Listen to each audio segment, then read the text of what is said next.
Oui, bonsoir. Donc là, j'essaie de vous faire un cadre. Je vais faire comme ça. Donc là, en fait, c'est une histoire en fait, que j'adore raconter. Donc je la raconte et je la raconte encore. J'enregistre, je la réenregistre. Bon, c'est l'histoire de Siddhartha en fait. Donc j'ai fait l'histoire de Milarepa, l'histoire d'Arjuna. Et là, ben, je voulais vous raconter en fait l'histoire de Siddhartha. Donc Siddhartha, c'est celui qu'on connaît sous le nom de Bouddha en fait. Mais Siddhartha ne deviendra Bouddha que lorsqu'il atteindra l'éveil. Bouddha, ça veut dire l'éveillé, je crois. Et Siddhartha, Siddhi, ça signifie en sanskrit les pouvoirs. Donc le prince Siddhartha, parce que c'était un prince qui a vraiment existé il y a quelques milliers d'années, bien avant le Christ, enfin, bien avant la venue du Christ qui s'incarne en Jésus. Donc Siddhartha est le prince qui a eu les pouvoirs nécessaires pour devenir Bouddha. Voilà. Donc, par rapport à cette histoire-là, alors ça commence. Alors, il y a un site, avant de vous expliquer l'histoire, mais vous la connaissez peut-être déjà, mais disons qu'il y a un livre qui a été écrit par Hermann Hesse qui s'appelle Siddhartha, qui raconte. Mais moi, Hermann Hesse, c'est pas ma tasse de thé parce que c'est du New Age, enfin du New Age, du psychédélique, des trucs comme ça, donc je suis pas très fan de Hermann Hesse. Donc, je pense qu'il y a d'autres histoires peut-être plus proches, mais là, je ne vous dirai pas les noms des auteurs. Ce qui résume bien l'histoire du Bouddha, c'est Little Buddha. Donc, le film, je crois que c'est Jean-Jacques Hano, il me semble, qui a fait ce film. Et donc, je le trouve extrêmement intéressant parce qu'il va à l'essentiel. Il résume parfaitement bien et merveilleusement l'histoire de Siddhartha. Donc, je vais vous raconter cette histoire. Alors, ça se met dans la lignée de Milarepa et Arjuna, parce que dans ces histoires-là de Milarepa et d'Arjuna, il est question de maîtriser les émotions pour atteindre en fait l'éveil ou la réalisation en fait sur le chemin spirituel. Donc, je trouve que c'est magnifique en fait comme histoire. Voilà, parce que la maîtrise des émotions, ben, compliqué quand même. Compliqué. Enfin, moi, je sais que c'est très très dur. Donc voilà. Et la paix intérieure qui était la mienne et dont je me souviens très bien étant enfant, eh ben, a été fortement malmenée, quoi. Et l'idée, c'est, disons, de retrouver la paix intérieure qui est la paix de l'âme, en fait, d'une âme propre, en fait, je dirais, d'une âme normale, à travers les épreuves de la vie et voilà, de rester en paix profondément malgré l'adversité. Et c'est ce qu'explique l'histoire de Milarepa, l'histoire d'Arjuna, mais aussi l'histoire de Siddhartha. Donc Siddhartha, prince donc qui vit au nord de l'Inde il y a des milliers et des milliers d'années, va perdre sa mère très jeune. C'est donc son père qui va s'occuper de lui et les serviteurs du palais. Un palais qui va rester fermé en fait entre quatre murs. Un grand palais avec de grands jardins parce que le père de Siddhartha a éprouvé fortement la mort de sa mère et en a beaucoup souffert et ne veut pas que Siddhartha souffre encore. Et même si Siddhartha ne s'en souvient pas vraiment, mais bon, ça a été vraiment un très gros trauma. Donc le père, pour le père, et le père veut absolument préserver son enfant et le bonheur de son enfant, ce qui est magnifique. Donc il met tout en place pour que Siddhartha ne sorte jamais du palais. Siddhartha grandit et le père en plus donne un ordre bien précis, à savoir qu'il est interdit de montrer la mort, la vieillesse, la maladie et la souffrance et la misère. Toutes les choses qui font souffrir, en fait, voilà, la folie, la maladie physique ou mentale, il faut tout cacher à Siddhartha. Donc Siddhartha ne connaît rien de tout ça, n'en est pas informé, ne le sait pas en fait. Donc il vit dans un bonheur sans nuage, mais loin de la réalité en fait. Et quand il veut franchir les portes du palais, son père trouve toujours une solution en lui expliquant que non, bon, c'est pas intéressant, tout est dans le palais, il a besoin de rien à l'extérieur. Bon. Et donc Siddhartha, au bout d'un moment, quand même, finit par en avoir assez de rester enfermé dans son palais. Il veut savoir. Il se pose 10 000 questions sur qu'est-ce qu'il y a à l'extérieur. Et donc, le père finit par accepter que Siddhartha sorte à l'extérieur. Mais avant que Siddhartha ne sorte, le père va prévenir dans la ville, enfin, autour du temple, du palais, qu'il faut extirper, qu'on ne voit ni un mendiant, ni un vieillard, ni une personne malade, ni un rien de ce qui pourrait choquer les yeux de Siddhartha en fait. Et donc, lorsque Siddhartha sort, eh bien, il ne voit que des gens en bonne santé, heureux, jeunes, beaux, enfin tout ce que vous voulez, et contents, quoi. Qui en plus sont là pour louer Siddhartha, quoi.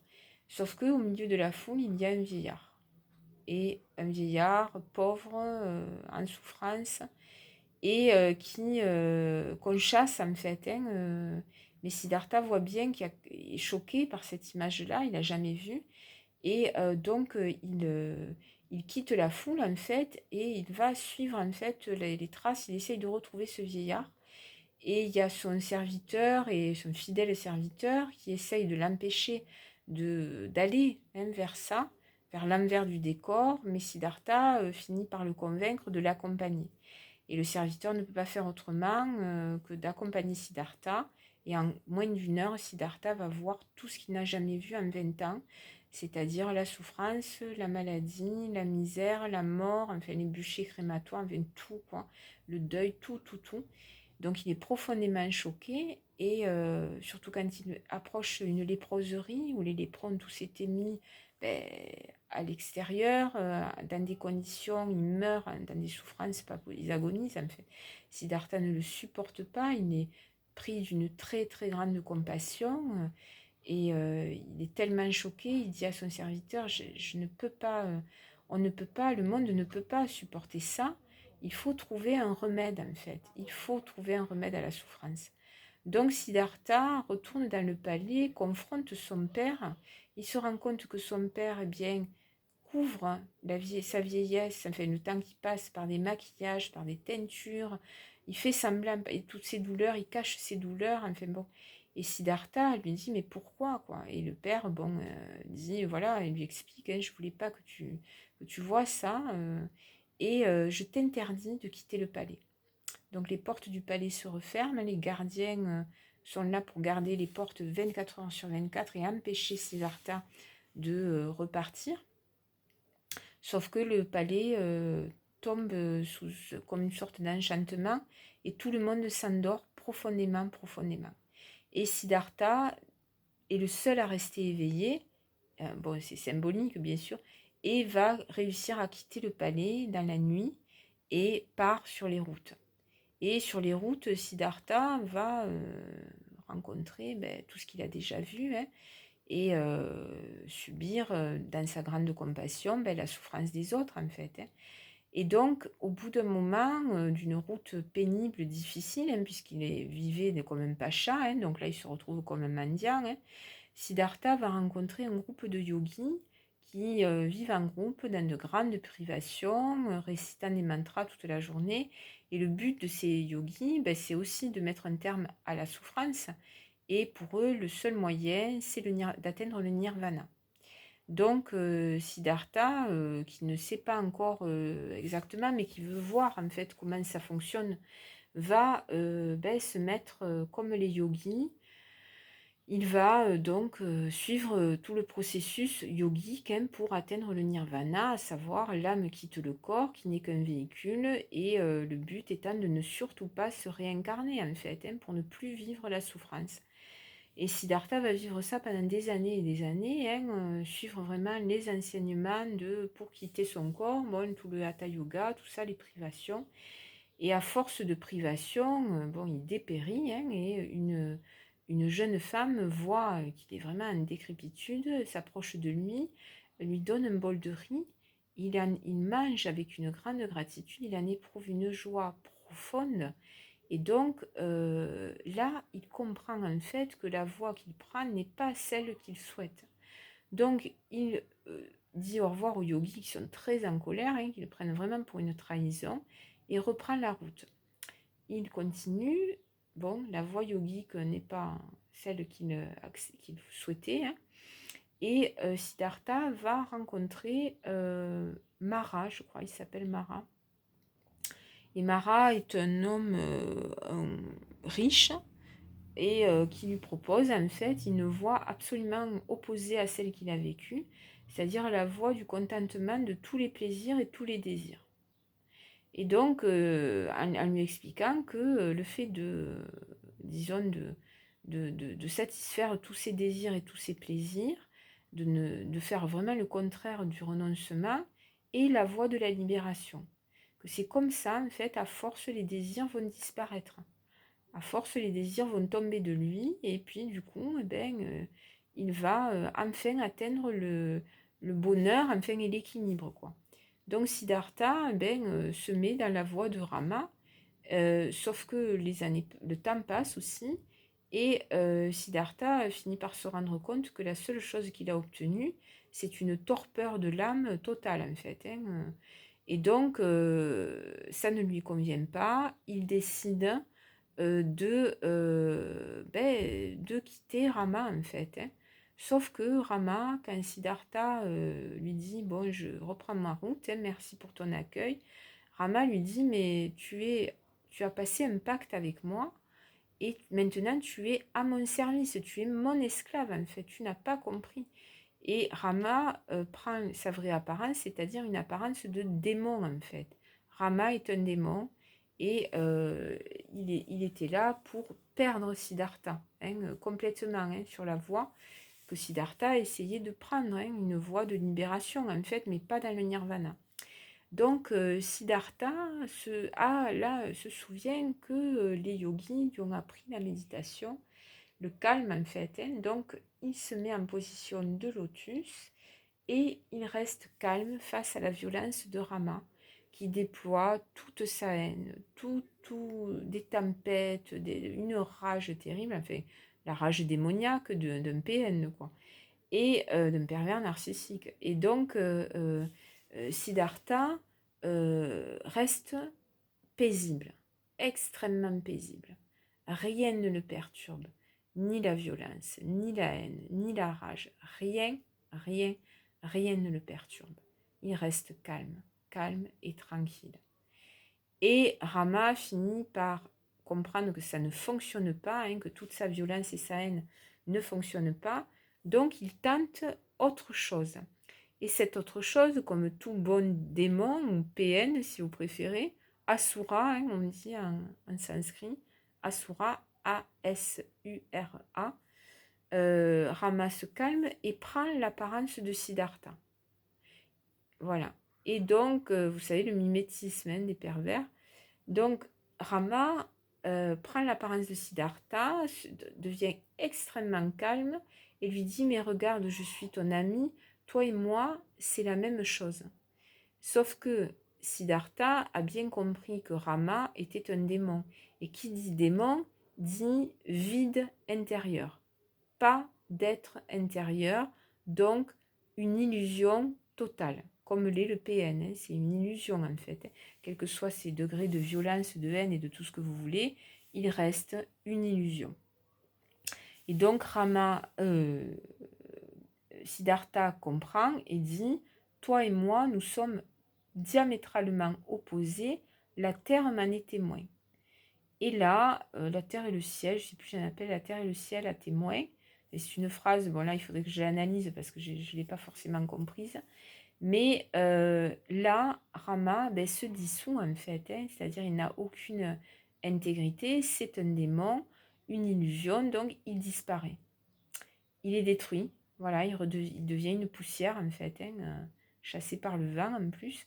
Et Siddhartha, lui, par contre, qui est resté extrêmement calme, un calme intérieur total, une paix intérieure, enfin atteint l'éveil, s'éveille et devient le Bouddha. Il a à peu près 50 ans, c'est-à-dire qu'il est sur les routes, hein. Alors il y a toutes les histoires, je ne les connais pas, hein, tout ce qu'il rencontre sur son chemin, mais disons que les deux principales, c'est les yogis et le démon. Et donc, il est parti, il avait 20 ans, il atteint l'éveil, il a 50 ans. 30 ans de quête, de lutte, de souffrance, de tout ce que vous voulez, d'illusion, de bon. Et là, à ce moment-là, il a compris en fait que la voie du Bouddha, hein, c'est la paix intérieure, le calme intérieur, comprendre en fait que le nirvana n'est pas la solution, que l'extrême privation n'est pas la solution, et que la satisfaction de tous les désirs non plus. C'est la voie du milieu et surtout, surtout, la paix intérieure face à toutes les tempêtes émotionnelles qu'on traverse, face à tout ce qui peut arriver, tous les déchaînements de violence, de tout ce qui peut arriver. Seule la paix intérieure, et c'est aussi le cas pour Milarepa et Arjuna qui ont compris la même chose en fait, c'est que seule la paix intérieure dissout la souffrance, la violence, voilà. Alors après, le temps passe, bien sûr, tout ce qui est des choses, mais au-delà de ça, il existe une paix immuable, éternelle et immortelle qui se trouve à l'intérieur de nous. Donc dans le bouddhisme, le Bouddha lui parle de l'être, Sri Aurobindo parle de l'âme. Bon, dans la voie du Christ aussi, c'est l'âme, voyez. Mais en tout cas, on en revient toujours à la même histoire, à savoir la paix intérieure qui supplante tout. Et voilà, pour l'avoir expérimenté, effectivement, c'est la seule voie en fait de libération. Ouais. Sauf que c'est un chemin. Ouais. Et qu'on a des choses à déraciner dans notre vie. Chacun, voilà, hein, il y en a, c'est le démon de la colère, d'autres, c'est le démon de la, je sais pas moi, de la peur, de la paresse, ou peu importe.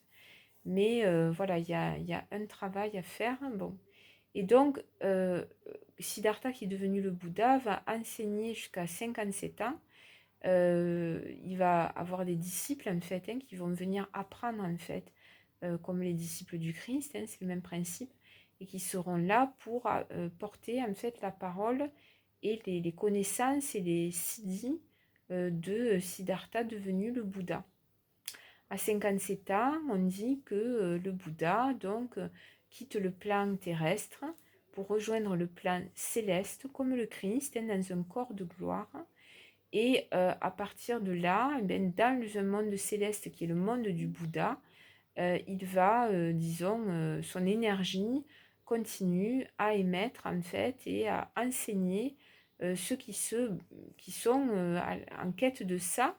Mais le Bouddha n'a jamais reconnu l'existence de Dieu.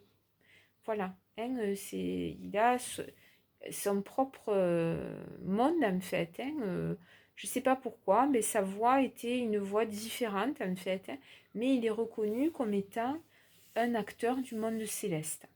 Après, au niveau des nombreuses, très très nombreuses écoles qui se sont formées, c'est un peu comme pour les cathos, c'est pareil, enfin les chrétiens, donc les cathos, les orthodoxes, les coptes, les machins, les trucs, bon, tout ça c'est, voilà, et après, bon, qui est à la tête de ça, où est la vérité, où est le... Bon, ça devient beaucoup plus compliqué, quoi.